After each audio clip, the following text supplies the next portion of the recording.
Hello students, how are you all? Hope you are all fine at home and following my YouTube channel. So let us meet once again today with another very important topic of class 12th organic chemistry, that is aldehyde, ketones and carboxylic acids. So without much ado, let's get started. Let me give you first the general introduction of the carbonyl compounds. Carbonyl compounds, as the name suggests, are the compounds that contain carbonyl functional group. If you see what is carbonyl functional group, it is C double bond O functional group, and it will comprise of the three categories of compounds: aldehydes, ketones and carboxylic acids. So, if we talk of aldehydes, aldehydes are those carbonyl compounds which contain CHO functional group. So, such type of compounds in IUPAC system of nomenclature, we call them as, general IUPAC names are alkanols, where remember the suffix is AL, which you have already studied in class 11 in the IUPAC nomenclature. Now, if you talk of the second category of carbonyl compounds, they are ketones, and ketones contain the ketonic functional group C double bond O functional group. And in general IUPAC system of nomenclature, their general IUPAC names are alkanones. So remember, the suffix for ketones is ONE-O. In the same manner, in the third category we have carboxylic acids. Carboxylic acids are those which contain COOH, and COOH is called carboxylic functional group. So all those organic compounds that contain carboxylic functional group will come in the category of carboxylic acid, and their general IUPAC names we have studied in lower classes also. They are called alkanoic acids. And remember that aldehydic group and carboxylic group both are terminal functional groups. What do we mean by terminal functional groups? Whenever such terminal functional groups are present in the parent hydrocarbon chain, we assign the carbons of these functional groups as carbon number 1. So we have to include the carbon of these functional groups in the parent hydrocarbon chain and have to start the counting from their own carbon. Now, let us talk of derivatives of carboxylic acids. Carboxylic acids have 4 different derivatives. We will be dealing with all these derivatives in detail in the later part of the chapter. Now, here, what are those 4 derivatives? Whenever carboxylic acid reacts with alcohol in the presence of H2SO4 concentrated, the reaction is termed as esterification. You have idea about this reaction. It results in the formation of pleasant fruity smelling compounds called esters. COOR is the ester functional group, remember, and alkyl alkanoates are their general IUPAC name, where the suffix is O8. Remember, the suffix is O8. Next, if you just treat carboxylic acid with either PCl3, PCl5 or thionine chloride SOCl2, we can convert the carboxylic acid into acid chlorides, RCOCl. Is the general formula for acid chloride, where COCl is the functional group, and in IUPAC system of nomenclature we call them as alkanoyl chloride. Oil chloride is the suffix. Remember, oil chloride is the suffix. If you treat them with ammonia followed by heating, then first of all with ammonia they will form ammonium salts, followed by heating, which results in elimination of water from the ammonium salt, resulting in the formation of acid amides. RCONH2 is the general formula for acid amide, where CONH2 is the amide functional group. In IUPAC system, we call them as alkanamides. Next, if you heat the carboxylic acids with P2O5 acting as a dehydrating agent, or maybe concentrated H2SO4, we can convert the carboxylic acid into corresponding anhydrides. And such class of compounds are called acid anhydrides, where in IUPAC system we call them as alkanoic anhydride. Anhydride term refers to the loss or removal of water. So these are the four derivatives. Let us recall once again: esters, then acid chlorides, acid amides, and acid anhydrides. And remember, all these acid derivatives on hydrolysis will give back carboxylic acid. This is a very important note to be remembered. All the acid derivatives on hydrolysis convert back to the parent carboxylic acid. Now, once we have seen what are the general IUPAC names of all the carbonyl compounds, that is aldehyde, ketones and carboxylic acid, let us consider the IUPAC nomenclature and practice a few problems related to the IUPAC, assigning the IUPAC names. Now, just look at this first compound. The first compound, as just now I said, that CHO, aldehyde group, is a terminal functional group, meaning the carbon of the aldehyde group has to be assigned carbon number 1. So let's do the counting and see what is the PHC. 1, 2, 3. At 2 position we are having methyl, so the name is 2-methyl propanol. 2-methyl propanol. Al is the suffix, prop is the word root because it is containing 3 carbon atom, and at number 2 we are having methyl. Let us look at another structure. CH3, CH, double bond, CH, CHO. This is again carbon 1, 2, 3 and 4. That means the word root is bute. At number 2 position we have ene, so 2-ene followed by al, which is the suffix for the aldehyde functional group. So remember the trivial name of this compound, it is crotonaldehyde. Crotonaldehyde. Next is another compound, and look at this one, carbon 1, 2, 3. At 3 carbon, at number 3 carbon, a phenyl group is attached. Phenyl ring is attached. So the name becomes 3-phenyl pro-2-enol. Commonly or trivial system it is called cinnamaldehyde. Next is the first member of the ketone homologous series. The first member, remember, will have 3 carbons. Reason: the ketonic group is a sub-terminal functional group. So it is always in the middle. Therefore, the first compound, that is in IUPAC system called propanone, common name, trivial name also remember, acetone. You don't have to remember all the trivial names, but the very common ones which are often asked in the board exams, I am discussing those names with you. Now, this is carbon number 1, next structure, number 5. This is carbon number 1 and the PHC is cyclohexane. So, cyclohexane, now why we haven't put al over here? Because we are not including the carbon of the CHO functional group in the PHC. It is out of the PHC, so we have to use not its suffix al, but its prefix carbaldehyde. So the name becomes cyclohexane carbaldehyde. In the same manner, look at the next structure. This is number 1, this is ketonic functional group. We have to give the least number to the carbon bearing functional group. Number 2, we have methyl, so the name becomes 2-methyl cyclopentanone. 2-methyl cyclopentanone. In the same manner, look at the next structure. It is a polyfunctional compound containing CHO and C double bond O both. But remember that the priority of the CHO or the aldehydic functional group is more than ketone.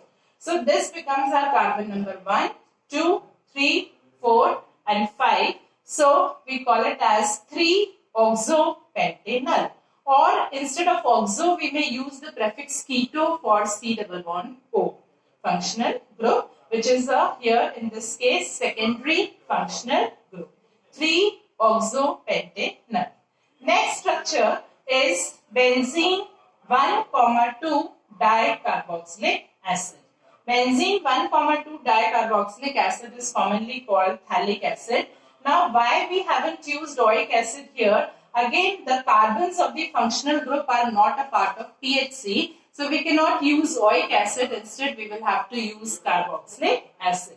So, benzene 1,2 dicarboxylic acid. Next is the structure number 9.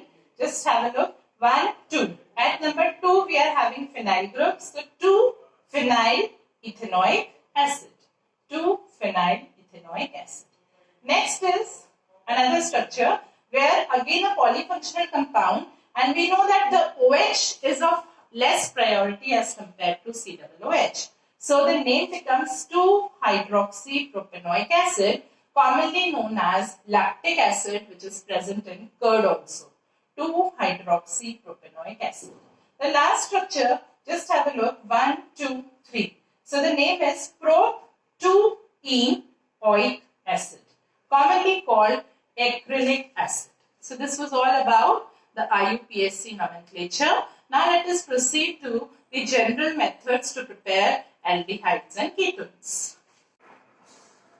Let us now move towards the next topic, and that is general methods of preparation of aldehydes. So we will discuss this topic under 4 categories: methods to prepare aliphatic aldehydes, methods to prepare aromatic aldehydes, methods to prepare aliphatic ketones, and methods to prepare aromatic ketones. So let us start with the methods to prepare aliphatic aldehydes. And to prepare aliphatic aldehydes, we can prepare them from 1-degree alcohols. We have already discussed in the chapter of alcohols that when alcohols are subjected to mild oxidation using a mild reducing oxidizing agent like pyridinium chlorochromate, that is PCC or CrO3, we can convert them into carbonyl compounds. So here, similarly, if we take a 1-degree alcohol and subject it to mild oxidation using a mild oxidizing agent, pyridinium chlorochromate or CrO3, we can convert them into, or they will get oxidized to the aldehydes. Okay. In the same manner, instead of mild oxidation, we can carry out the dehydrogenation of 1-degree alcohols. So 1-degree alcohols on dehydrogenation. Remember, the reagents for dehydrogenation are copper or alumina, Al2O3, at a temperature of 573 Kelvin. So just see, this is a 1-degree alcohol, and when subjected to treatment with copper or Al2O3 alumina at 573 Kelvin, it can convert into aldehydes. Next is, so this was from alcohols by 2 different reactions, by mild oxidation and or by dehydrogenation. In the same manner, let us see how can we prepare aldehydes, aliphatic aldehydes from hydrocarbons. By 2 different reactions we can prepare, that is from alkenes by ozonolysis. Ozonolysis we have already studied in class 11th also. Ozonolysis of any alkene refers to the treatment of alkene with ozone, forming an intermediate ozonide followed by hydrolysis using zinc dust.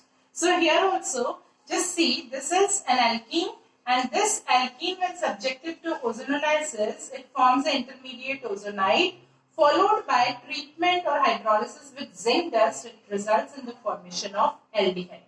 So the aldehydes here, basically this 2 moles of aldehydes are formed. If we take a symmetrical alkene, 2 moles of same aldehyde are formed. But if the alkene is unsymmetrical, 2 different types of aldehydes will be formed. Next is from alkynes by hydration. This also we have studied in the unit hydrocarbons of class 11, that alkynes when hydrated in the presence of HgSO4 and H2SO4 concentrated, it will convert into the aldehydes. We can prepare ketones also by this reaction that we will see later on. But alkynes when hydrated or reacted with water in the presence of HgSO4 and H2SO4 will form, this compound will convert into vinyl alcohol followed by tautomerism, so that it will convert into acetaldehyde or ethanol.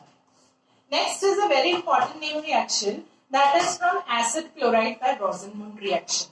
So Rosenmund reaction is a very important name reaction when acid chlorides are reduced in the presence of palladium and barium sulfate poisoned by sulfur. See, the role of sulfur is to act as a catalytic poison, that we will discuss why sulfur is used in this reaction. So when acid chlorides react with hydrogen, then HCl is lost and aldehydes are the major products which are formed. So this is the actually method specifically to prepare aldehydes only. Reason being, the acid chloride is a terminal functional group, and so the aldehydes are also the terminal functional group. Now the question arises, why we have used sulfur here? Sulfur acts as a catalytic poison. Now we know that acid chlorides on reduction will give us the alcohols. So poisoning is done so as to stop the reaction to the aldehyde stage only. Otherwise, if not done, then further the aldehydes formed may get reduced to the corresponding alcohols. So this is the role of sulfur here. Next reaction is from nitriles. Nitriles means cyanide, and you should know that cyanide in IUPAC system of nomenclature, the suffix used for CN functional group is nitrile.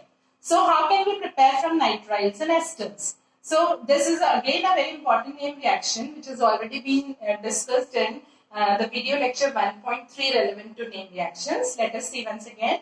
Cyanides on treatment with reducing agent SnCl2 and HCl will give us aldehydes along with the byproduct ammonia. This reaction is a very important name reaction called Stephen's reaction. Not only the reducing agent SnCl2 and HCl can be used, but diisobutyl aluminium hydride, dibyl H, can also be used as a reducing agent.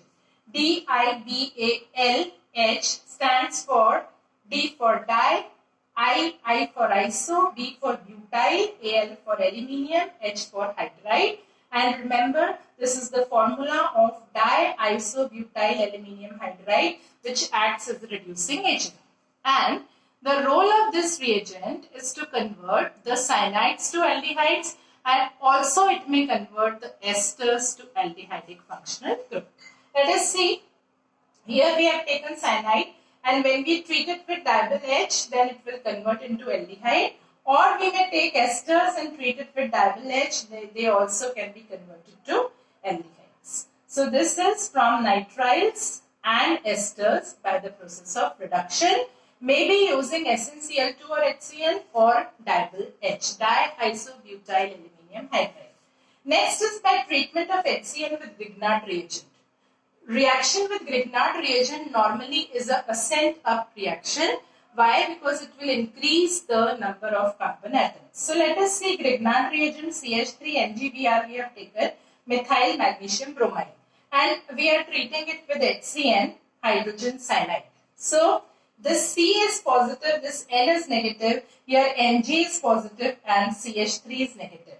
So we will attach negative to positive and positive to negative, since we know opposite charges attract each other. So to this positively charged carbon, the negative CH3 of the Grignard has been attached.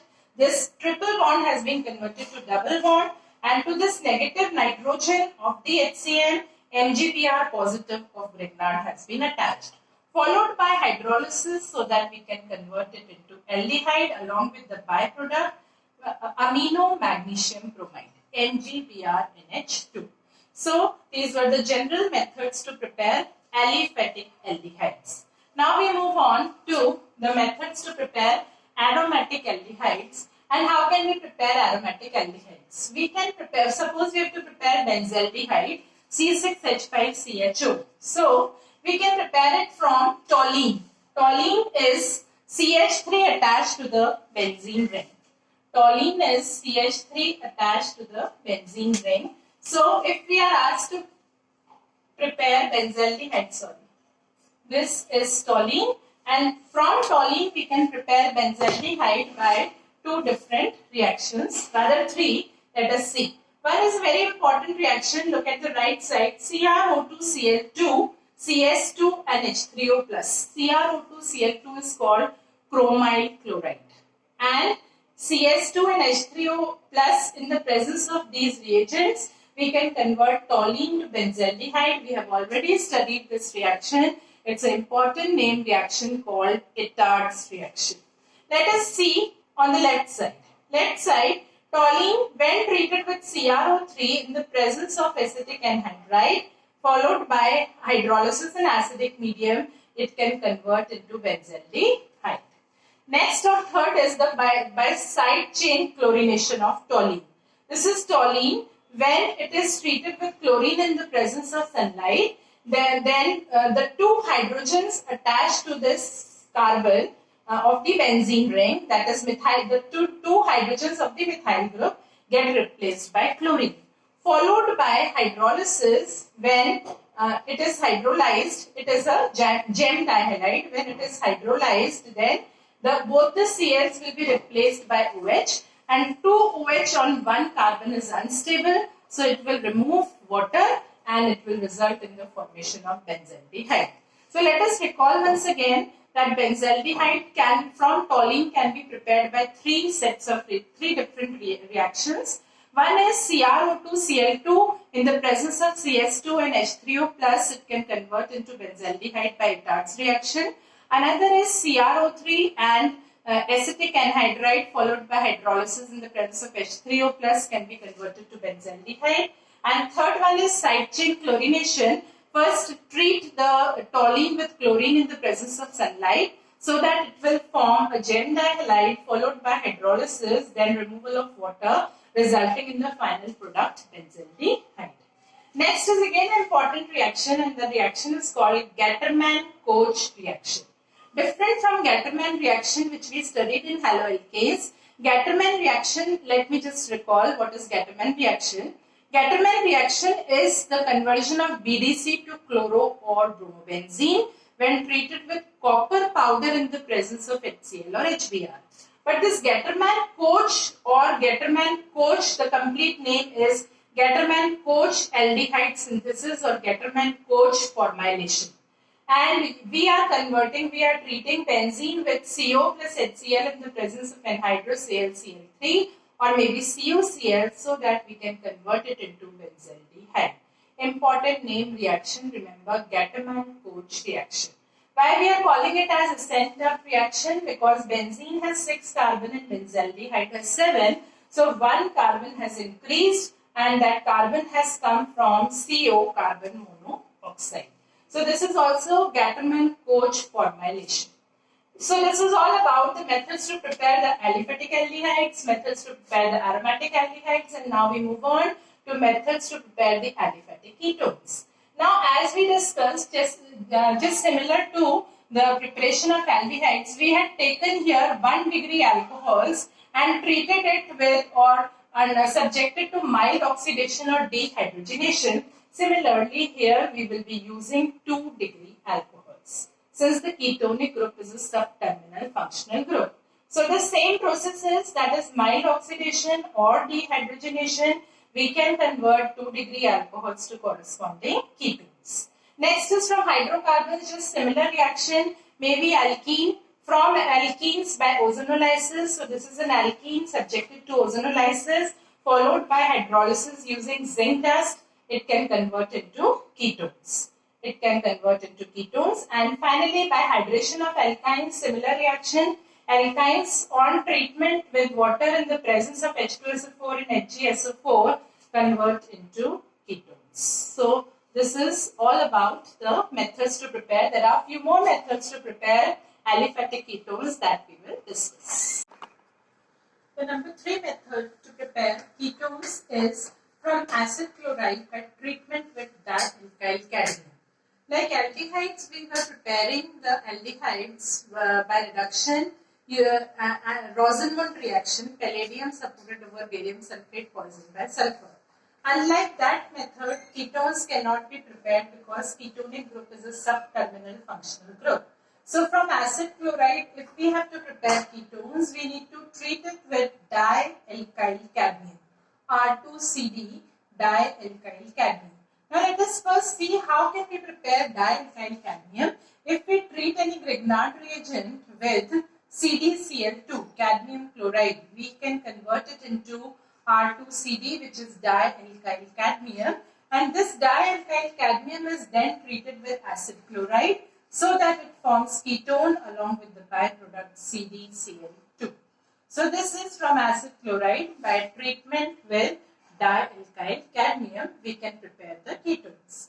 Next is like similar method we had already studied in aldehyde, that if aldehydes are treated with HCN hydrogen, Grignard reagent is treated with HCN, we can convert them to the aldehydes. But here instead of HCN, we will have to take cyanides, that is RCN, and treat it with Grignard reagent CH3MgBr.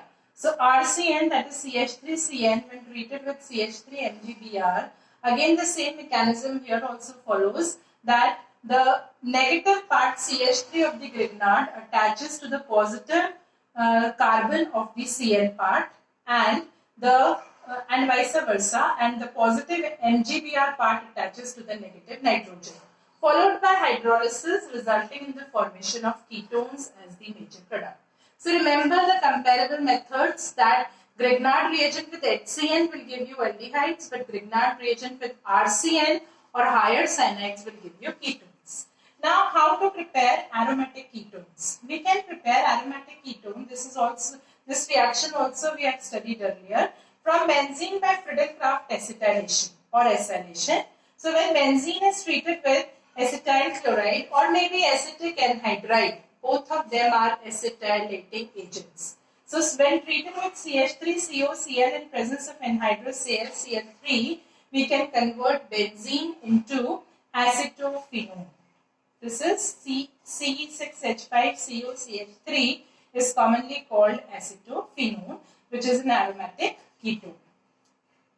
So these were the methods to prepare the ketones, aliphatic and aromatic ketones. Separately we have studied. And now we come to the physical properties of aldehydes and ketones. So let us see, we will always discuss two very important properties in all the functional groups. First is the boiling point and next is the solubility. So boiling point, if you see, then the boiling point of the carbonyl compounds are higher than those of alkanes. Why so? Because alkanes are held by weak van der Waals forces of attraction, whereas the aldehyde ketones or carbonyl compounds have dipole-dipole forces, which are obviously stronger than the van der Waals forces of alkane. But if you compare their boiling point with alcohols or carboxylic acid, the boiling points of carbonyl compounds are lower than alcohols or carboxylic acid. The reason being, alcohols and carboxylic acids have intermolecular hydrogen bonds, and these H bonds are stronger than the dipole-dipole forces which are there in the carbonyl compounds. Next is the solubility, and solubility in every functional group we have studied that all those organic compounds which are able to form intermolecular hydrogen bond with water readily dissolve in water. So here also, if you see the lower members, they can easily form hydrogen bonds with water. But as the number of carbon atom increases or the molecular mass increases, then the bulky alkyl group or the non-polar alkyl group offers steric hindrance in the formation of intermolecular hydrogen bonds with water. Therefore, the solubility gradually decreases in moving down the homologous series. And now we come to the next topic, which is chemical properties of carbonyl compounds. And let us see their characteristic reactions which they show are nucleophilic addition reaction. Nucleophile. What is a nucleophile? We have discussed in class 11 that it is an electron-rich species and tends to attack on the electron deficient center where there is magnitude of positive charge higher. So let us see, this is the carbonyl group to which the HNu, this is the reagent, that is the attacking reagent which is going to attach, and since Nu is the negative part and this carbonyl group, remember, is polar in nature. Polarity arises as a result of difference in electronegativity between carbon and oxygen. We know that oxygen is much more electronegative, so the shared pair will shift towards oxygen, generating a partial negative on oxygen and partial positive on carbon. So this group is polar in nature, and when the nucleophile of the attacking reagent attaches, it will attack to the positively charged carbonyl carbon. So see, it has attacked over here, and the remaining part of the addendum, that is the H plus, will attach to the negatively charged oxygen of the carbonyl functional group. So such type of reactions are the characteristic reactions which are shown by carbonyl compounds, and these are nucleophilic addition reactions. Remember, in contrast to the nucleophilic substitution reactions, which were the characteristic reactions of haloalkanes and haloarenes, but here they show nucleophilic addition reactions. Now, a very important 1-mark question often comes in the board exam, that out of aldehydes and ketones, which ones are more reactive towards nucleophilic addition reaction? Let us see that just now we have seen that the nucleophile will attack on the positively charged carbonyl carbon. So, this is an aldehyde and this is a ketone.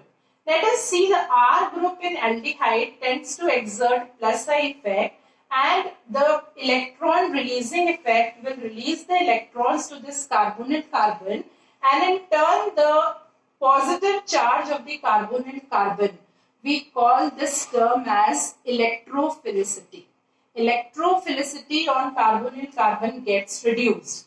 But let us see, in case of ketones, there are 2 R groups, alkyl groups on either side of carbonyl functional group. They will exert plus I effect and they will release the electrons to this carbon. Therefore, the magnitude of positive charge, that is the electrophilicity of the carbonyl carbon, will decrease to a much more extent in ketones as compared to that in aldehydes, making aldehydes more reactive towards nucleophilic addition reaction. Just now we have seen that greater the magnitude of positive charge, more easily the nucleophile can attack. So the positive charge is much more reduced in case of ketone. It is greater. The electrophilicity of carbon is more in case of aldehyde. So the attack of nucleophile is easy in case of aldehyde, making them more reactive towards nucleophilic addition reaction. Let us see another reason, another factor, which is the steric factor. Now see here in ketones, the 2 bulky alkyl groups on either side offer greater amount of steric hindrance. They will offer greater amount of steric hindrance, due to which the approach of nucleophile to the carbonyl carbon will become difficult in case of ketones. Will be easy in case of aldehyde because of less steric hindrance, but due to the 2 R groups on either side, greater steric hindrance is offered in ketones, which makes the approach of nucleophile rather difficult. And these 2 factors make ketones less reactive than aldehydes towards nucleophilic addition reaction.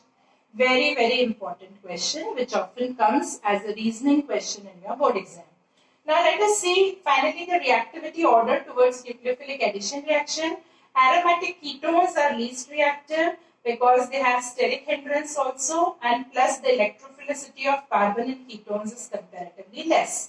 Then comes aliphatic ketones, then aromatic aldehydes. Finally, aliphatic aldehydes are most reactive, and if formaldehyde is also there, it is even more reactive than the aliphatic aldehyde. We can say formaldehyde we will place here, and it is most reactive towards nucleophilic addition reaction.